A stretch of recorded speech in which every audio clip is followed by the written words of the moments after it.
Ya, selamat sore pemirsa. Assalamualaikum warahmatullahi wabarakatuh. Salam sejahtera untuk semuanya. Shalom alaikum, Om Swastiastu, Namo Buddhaya. Salam kebajikan dan kebijaksanaan untuk semua. Wei Dong Tien dan Rahayu untuk Indonesia kita tercinta. Sekarang saya beritahu Anda tentang cara saya kalau berdoa. Cara saya kalau berdoa itu seperti ini ya. Yang pertama, setelah ini kalau dari cara saya Islam ya, yang pertama setelah salawat ya, salawat pada Nabi Muhammad SAW, Allahumma sholli ala Muhammad wa ala ali Muhammad. Ketika saya misalkan nih diamanahkan untuk memimpin doa di sebuah acara gitu ya, hal biasa buat saya sebenarnya, cuma belakangan ini udah mulai jarang karena saya sendiri juga men-scale down kegiatan saya untuk bisa lebih memiliki waktu bersama mama saya.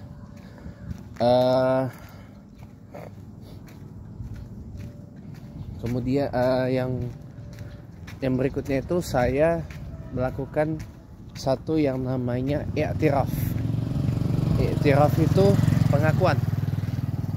Kan kalau kita biasa i'tiraf kan kayak gini.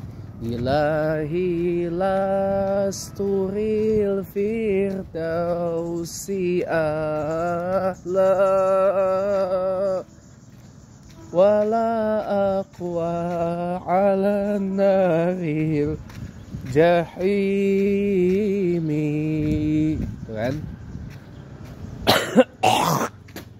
I'tiraf itu pengakuan. Yang pertama itu bahwa sesungguhnya kita belum layak untuk menjadi penghuni surga Firdaus, tetapi kita juga nggak kepengen menjadi penghuni neraka Jahanam, gitu kan? Nah, di bagian pertama itu i'tiraf, pengakuan. Kan saya selalu menggunakan kata ya Allah, kami semua di sini tertunduk malu di hadapan-Mu ya Allah, tertunduk lesu di hadapan-Mu ya Allah, tertunduk pucat, penuh kehinaan, penuh kekotoran, penuh dosa di hadapan-Mu ya Allah. Engkau tahu raut muka kami menunjukkan bahwa kami ini lelah, letih, lesu, lunglai di hadapan-Mu ya Allah.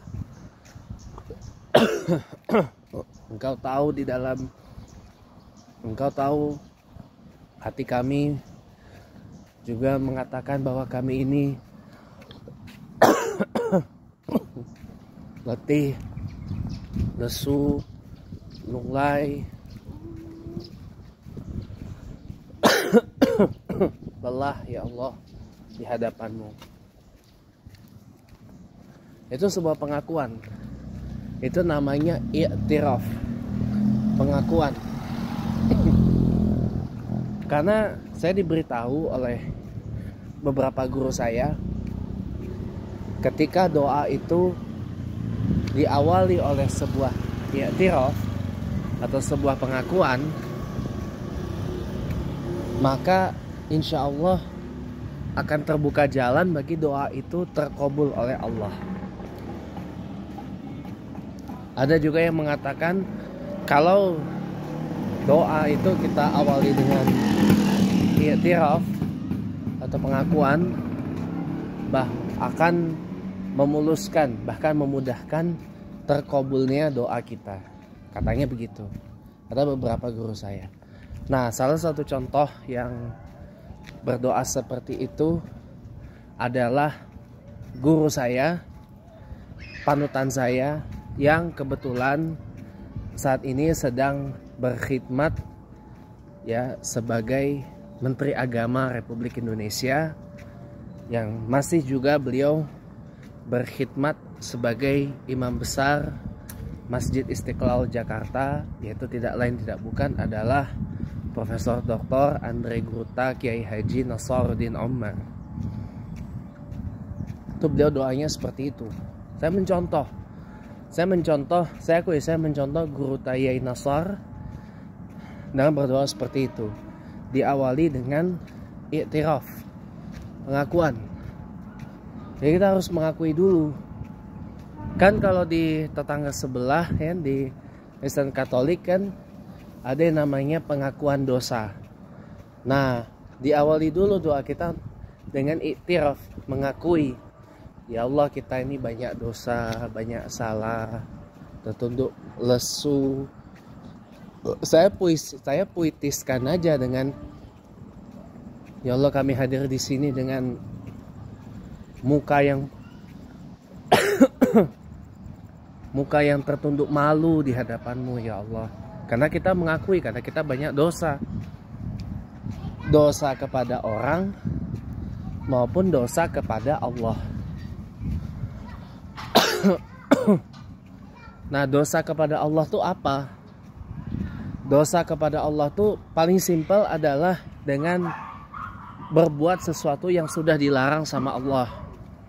Apa contohnya? Kemusyrikan, kemunafikan, kefasikan, kebatilan. Ya, perbuatan yang dilarang lah sama Allah gitu kan. Tapi kita lakukan, itu kan berbuat dosa kepada Allah. Nah, suudzon kepada Allah, berburuk sangka kepada Allah pun juga dilarang, dosa. Apalagi menghujat. Apalagi menghujat maupun mempersekutukan Allah, itu gak boleh, hukumnya dosa. Nah, makanya ini yang harus kita perhatikan ini. Itu namanya kita sudah buat dosa kepada Allah seperti itu. Nah, kalau kita berbuat dosa kepada Allah ya, memang cukup kita dengan taubatan nasuha, minta ampun pada Allah, tapi jangan kita ulang lagi perbuatannya. Tapi kalau dosa kepada manusia, ya kudu minta maaf kepada manusia, kudu minta maaf sama orangnya. Misal kita yang paling sering lah ya, kita nyakitin hati orang tua kita dengan apa gitu tindakan-tindakannya. Ya kalau memang dirasa begitu, ya udah kita minta maaf aja lah sama orang tua, kagak usah ego-egoan gitu loh. Orang tua kadang-kadang juga buat anak jadi sakit hati gitu kan, gara-gara mungkin ucapannya, mungkin perbuatannya dan seterusnya. Ya saya bilang udahlah, minta maaf aja, gak usah ego-egoan, gak usah gengsi-gengsian. Ya yang terutama gak usah ego-egoan lah gitu. Biar adem, biar damai lagi gitu. Itu kalau dosa kepada orang. Dosa kepada orang ya kudu minta maaf sama orangnya gitu loh. Makanya seringkali ketika contoh misal ketemu bulan Ramadan, ya misalkan ketemu bulan, alhamdulillah bentar lagi Ramadan datang kepada kita. Insya Allah kita kalau gak ada perubahan akan mulai berpuasa Ramadan, 1 Ramadan 1446 ya, 1446 Hijriah. Itu insya Allah kalau nggak ada perubahan, itu nanti tanggal 1 Maret 2025 insya Allah. Kalau tidak ada perubahan, kalau tidak ada perbedaan dari ru'yatul hilalnya yang dizahirkan oleh Kementerian Agama Republik Indonesia. Mudah-mudahan tidak ada perubahan dan mudah-mudahan Allah takdirkan 1 Maret 2025 itu puasa Ramadan, dan mudah-mudahan juga Allah takdirkan malam 1 Maret 25 itu adalah tanggal 1 Ramadan. Amin ya. Amin amin Allahumma Amin insya Allah ya. Kita bergantung dari sidang isbat dari pemerintah dulu, karena memang begitu pakemnya ya. Jadi memang begitu pakemnya. Nah, sidang isbat ini kan adalah putusan dari serangkaian hasil musyawarah dari banyak ormas Islam yang mungkin memiliki kalkulasi penghitungan ya tarikh yang berbeda-beda, jadi disatukan, jadi mungkin diputuskan. Makanya perlu ada pengamatan, namanya ru'yatul hilal gitu, bukan dari penghitungan atau ru'yatul hisab gitu ya. Tapi mudah-mudahan insya Allah gak ada perubahan. 1 Maret 2025 kita sudah berpuasa Ramadan 1446 Hijriah. Amin Allahumma amin insya Allah ya. Baik, jadi itu kalau pertama sekali saya itu kalau berdoa pasti iktiraf sembari apa, kita meminta ampun dan meminta maaf kepada Allah Subhanahu wa Ta'ala atas ragam dosa dan kesalahan yang kita buat. Nah, itu penting ya, itu penting supaya kita gimana ya, itu penting supaya kita tidak merasa tinggi hati dan tinggi diri.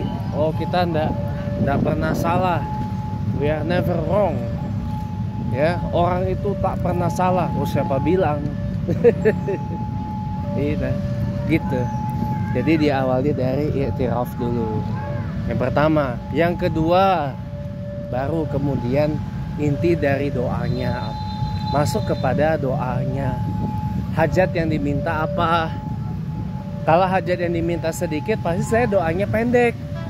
Tapi kalau hajat yang diminta banyak, pasti saya doanya panjang. Jadi panjang pendeknya doa, ini buat yang nggak tahu ya, panjang pendeknya doa itu tergantung dari apa yang kita hajat pada Allah ya. Apa yang kita hajatkan kepada Allah Subhanahu wa Ta'ala. Kalau yang kita hajatkan pendek ya pasti doanya pendek. Tapi kalau yang dihajatkan panjang ya pasti panjang, banyak kan. Iya, itu loh. Jadi tergantung sedikit banyaknya hajat yang diminta. Tapi cara doanya itu juga harus benar. Pertama, cara doa benar gimana? Jangan pakai kata-kata kasar, jangan pakai kata sumpah serapah, pakai kata-kata yang swear words. Jangan juga berteriak kalau doa itu, apalagi sampai begini-gini. Wah, nggak boleh itu cara doanya salah, tidak boleh. Tetap doa itu harus tadahkan. Ya, kita meminta, ya kan? Kita meminta kepada Allah, tangannya harus nadah begini. Nggak boleh begini. Kalau begini namanya ngajak Allah ribut. Nggak boleh. Dia mesti begini. Doa itu menadahkan. Kita memohon pada Allah itu kan. Nah, nadanya pun juga harus lembut. Karena yang kita hadapi, yang kita hadir di hadapan kita adalah yang punya kita.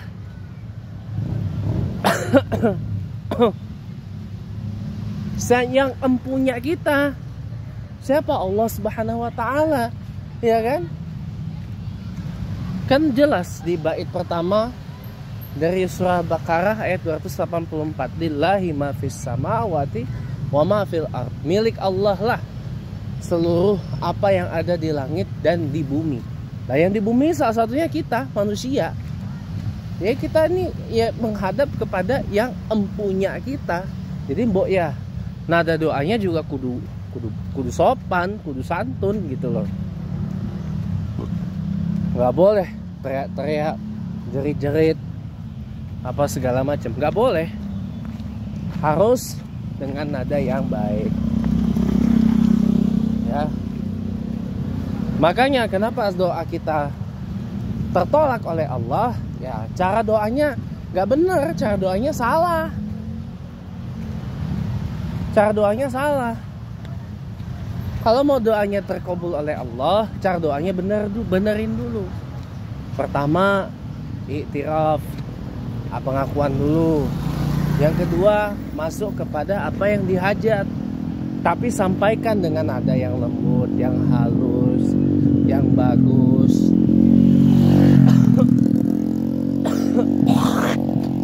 Sampaikan dengan nada yang baik, dengan kata-kata yang baik, dengan ucapan-ucapan yang baik, agar mudah dicatat malaikat, disampaikan kepada Allah nanti. Kan kita, perbuatan kita disaksikan oleh malaikat toh.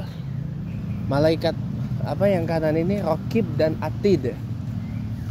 Ya. Dan banyak malaikat lain yang menyaksikan doa-doa kita. Ya. Disampaikan. Nah, nih ya Allah, hambamu yang fulan ini berdoa begini. Gitu. Jadi biar malaikat itu mudah untuk mendokumentasikan doa kita agar sampai kepada Allah. Gitu.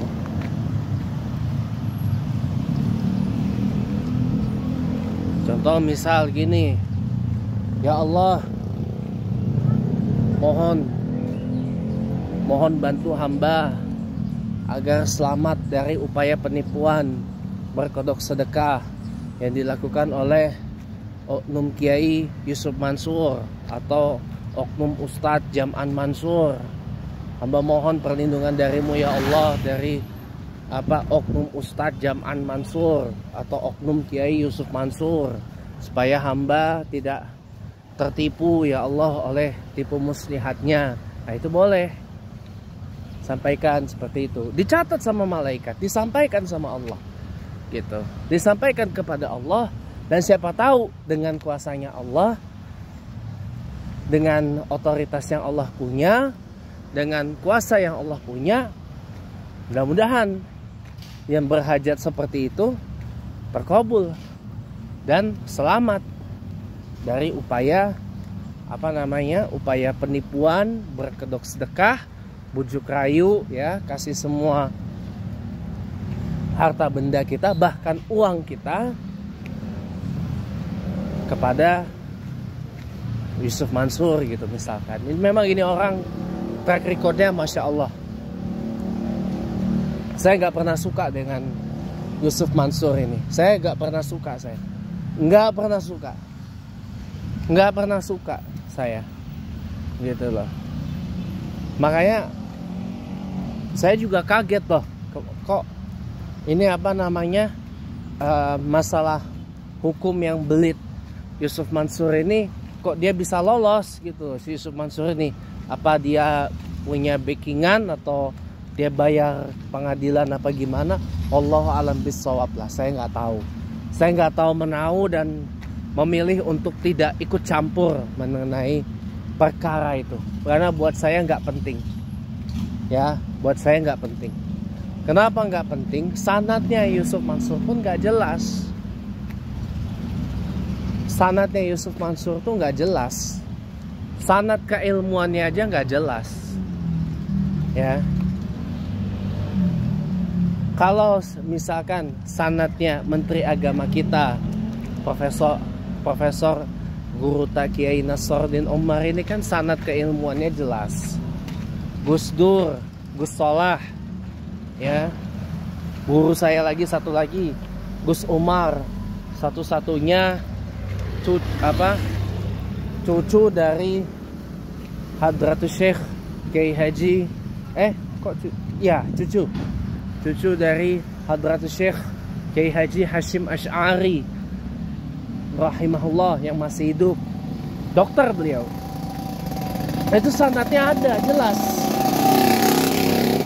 Jadi pesan saya sekali lagi adalah kalau kita mau cari guru, ya, carilah guru yang sanadnya jelas. Ya. Terutama sanad kereta lewat. Jadi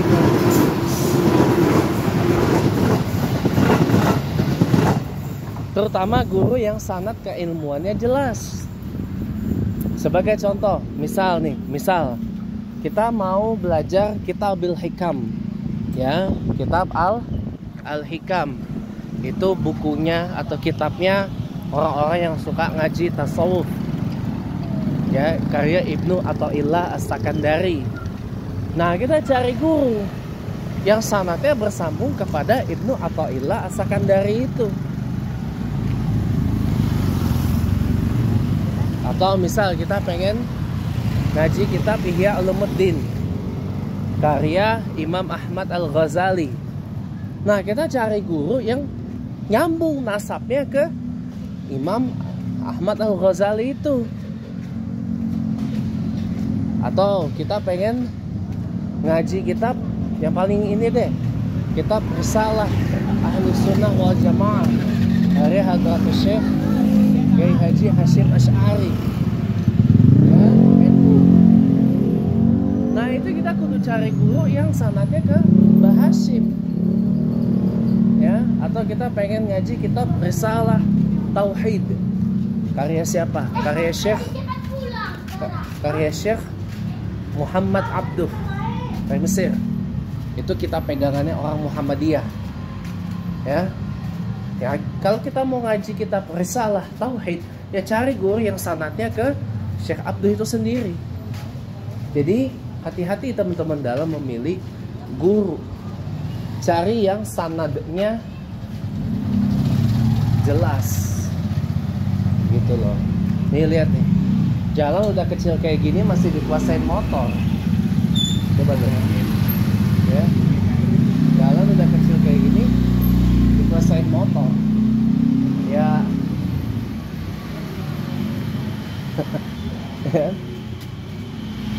Ini ketahuan yang namanya orang-orang di Jakarta itu males jalan kaki, gitu. Nah, kembali lagi ke masalah tadi doa, ya. Yang penting doa yang baik itu gimana? Kita yang paling utama itu adalah jangan pernah kita mendoakan keburukan untuk orang lain. Nggak boleh. Jangan kita berdoa buruk kepada orang lain. Contoh, misal nih, sekesal-kesalnya saya jalan sekecil kayak begini dikuasain motor, ya. Kadang saya susah jalan kakinya karena dikuasain motor, mau itu satu arah ataupun dua arah, ya kan? Nah, itu satu arah, dua arah. Sekesal-keselnya saya gak akan berdoa, ya Allah, apa nih yang punya motor bangkrutin aja ya Allah, atau paling enggak mati aja tengah jalan, mati aja tengah jalan.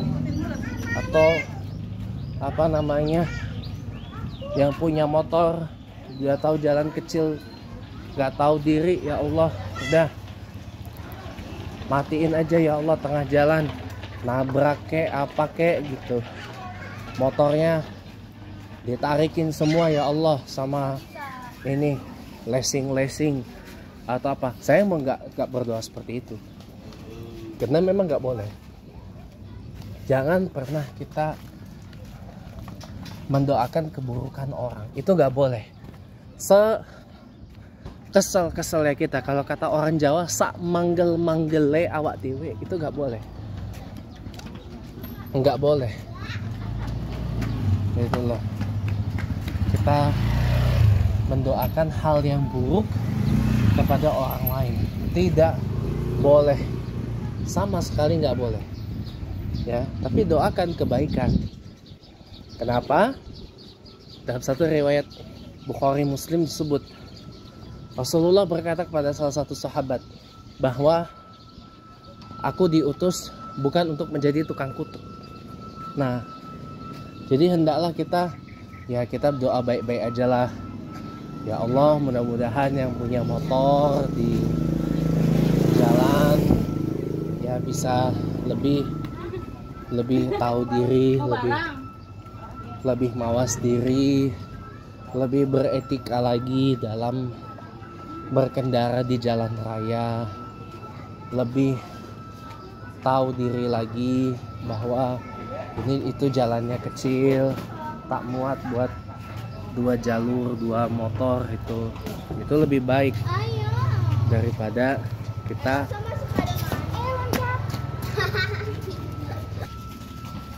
jadi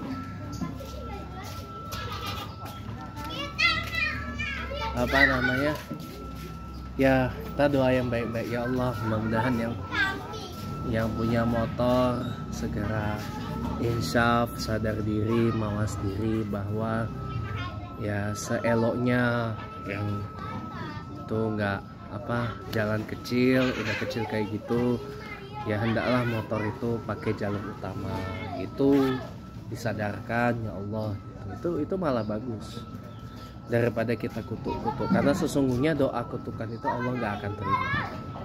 Allah nggak akan terima apapun itu ya, Allah nggak akan terima ya.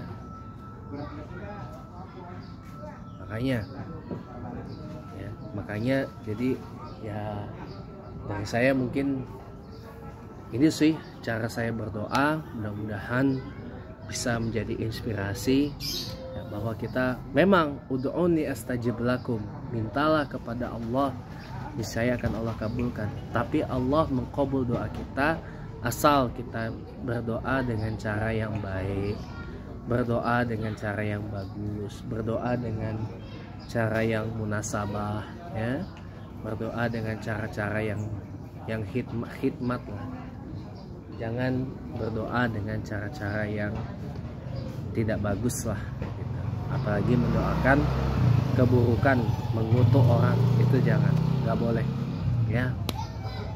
Itu mungkin salah satu tips agar doa kita terkabul oleh Allah. Selain tentu saja kita ya usahakan dengan kita banyak berhusnuzon, berprasangka baik kepada Allah ya, kita berusaha semampu kita, sekuat kita ya, pasti Allah kabul, asal ya waktunya itulah yang Allah kehendaki ya. Sekian, terima kasih. Assalamualaikum warahmatullahi wabarakatuh.